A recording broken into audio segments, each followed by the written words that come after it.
আউযুবিল্লাহিমিনাশ-শাইতানির-রাজীম। বিসমিল্লাহির-রহমানির-রহিম। নুনাজ্জিলুল কুরআনি মা হুয়া শিফা ওয়া রাহমাতুল লিল আলামিন। সকল প্রশংসা সেই রব্বুল আলামিনের, যে রব্বুল আলামিন আমাকে এবং সকল মানুষকে সৃষ্টি করেছে। সেই রব্বুল আলামিনের প্রতি শুকর আদায় করি, সকলে বলে আলহামদুলিল্লাহ।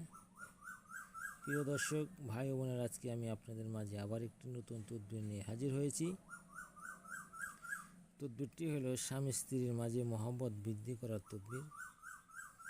আল্লাহ তাআলা চায় যে স্বামী স্ত্রীর মাঝে মহব্বত এবং বৃদ্ধির সৃষ্টি থাকলে আল্লাহ তাআলা সন্তুষ্ট হন, এবং হাদিসে কোরআনে এরকম বহুবার বলা হয়েছে যে সংসারে শান্তি রয়েছে, স্বামী স্ত্রীর মিল হয়েছে, আল্লাহ তাআলা সেই সংসারে শান্তি এবং বরকত রহমত নাজিল করে। তাই আজকে আমি আপনাদেরকে বলবো, স্বামী স্ত্রীর মাঝে যদি কোনো গরমিল থেকে থাকে বা অশান্তি থেকে থাকে, তাহলে এই তদবিরটি আপনারা করতে পারেন এবং ইচ্ছা করলে আমাকে দিয়েও করাতে পারেন। এবং এই তদবিরগুলা অত্যাধিক পাওয়ারফুল। তদবিরগুলা করে যাতে আপনাদের সংসারে সুখ শান্তি ফিরে আসে। সুখ শান্তি ফিরে আসার জন্য যে রব্বুল আলামিন সৃষ্টি করেছে, সেই রব্বুল আলামিনের কাছে অবশ্যই চাইতে হবে, তাহলেই সেই রব্বুল আলামিন আপনাকে সুখ শান্তি ফিরে দেবে বা দান করবে। তদবির কাজ এগুলো হলো উসিলা। যে এই তদবির কাজগুলোকে জরুরি মনে করবে, এই তদবির কাজগুলোর মাধ্যমে তার কাজের সমাধান আসবে, সে যেন শিরিক করলো। শিরিক গুনাহ আল্লাহ তাআলা মাফ করে না। তাই আপনারা কেউ কখনো কারোর কাছ থেকে কোনো জায়গা থেকে শিরিক করবেন না এবং শিরিক থেকে বিরত থাকেন। যারা শিরিক করলো সে যেন তার ঘাড়ে মস্ত বড় একটি বোঝা নামিয়ে নিল। এই বোঝা তার ঘাড়ে নিয়ে সে কখনো চলতে পারবে না। এই শিরিকের বোঝা তাকে আজীবন বহন করতে হবে।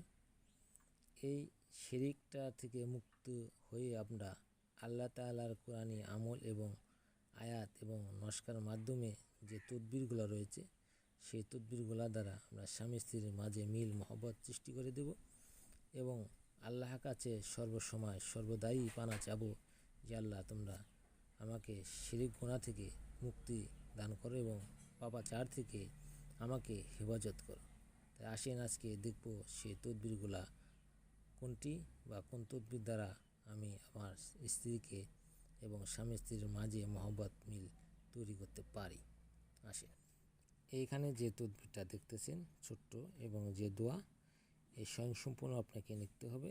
এটা আপনি লিখে নিজের হাতে এবং ব্যবহার করবেন। এটা আপনি দুইভাবে লিখতে পারেন।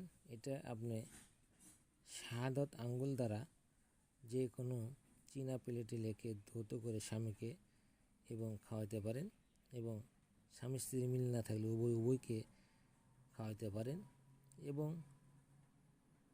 লিখে নিজের কাছে আপনি ব্যবহার করতে পারেন। আশা করি আমার কথাগুলো আপনারা মনোযোগ সহকারে শুনছেন এবং শুনবেন। যারা এই তদবিরটি করতে চান তারা স্ক্রিনশট মেরে রেখে দেন, এবং যারা তদবির করাতে চান আমার দেওয়া নিচে নাম্বারে যোগাযোগ করবেন। এবং কোনো কথা বুঝতে না পারলে নিচের নাম্বারে ইমো নাম্বার রয়েছে, ইমো নাম্বারে যোগাযোগ করে এই বিষয়ভিত্তিগুলো জেনে নিতে পারেন। আসসালামু আলাইকুম। যারা চ্যানেলটাকে সাবস্ক্রাইব করেন সাবস্ক্রাইব করে দেবেন।